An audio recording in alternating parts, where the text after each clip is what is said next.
In the summer of 1863, Confederate General Robert E. Lee determined that the only way to end the war between the states was to cross the Potomac River from Virginia into Union-controlled territory and wage an offensive war on Union soil. If he could inflict a major blow on Union forces, President Lincoln and the United States would be forced to accept peace with the Confederacy. Lee moved his army north through June and would eventually collide with the Union Army under its new commander George Meade at Gettysburg, Pennsylvania on July 1st.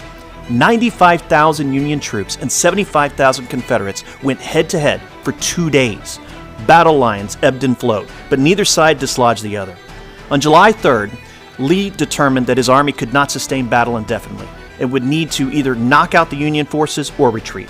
Ignoring his usual defensive-minded strategies successfully undertaken in past conflicts, Lee set his sights on breaking the Union center with a final climactic direct assault at Cemetery Ridge. The majority of forces he chose to use were from General George Pickett's division under James Longstreet's corps. Pickett's Virginians had been held in reserve throughout the fight, so his troops were fresh for the challenge. After a long Confederate artillery bombardment, 12,500 Confederate soldiers, stretched over 1 mile, marched through the open field. The Confederates encountered heavy artillery fire while advancing nearly 3/4 of a mile across open fields to reach the Union line.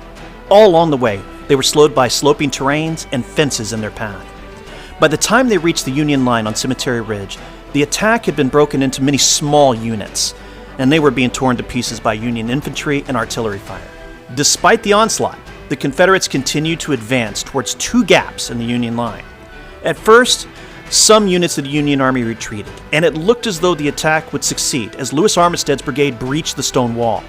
His troops poured into the Union lines, with Armistead waving his hat on a sword, leading the charge. Then he was struck down by enemy fire. As Union reinforcements arrived and charged into the breach, the Confederates cracked. With no officers remaining to rally the troops or to even call for a retreat, the weary soldiers began to slip away individually. The attack had failed, and the Battle of Gettysburg was effectively over. On July 4th, Lee began to withdraw his forces to Virginia. The casualties for both armies was staggering. Lee lost 28,000 of his 75,000 soldiers, and the Union losses stood at over 22,000.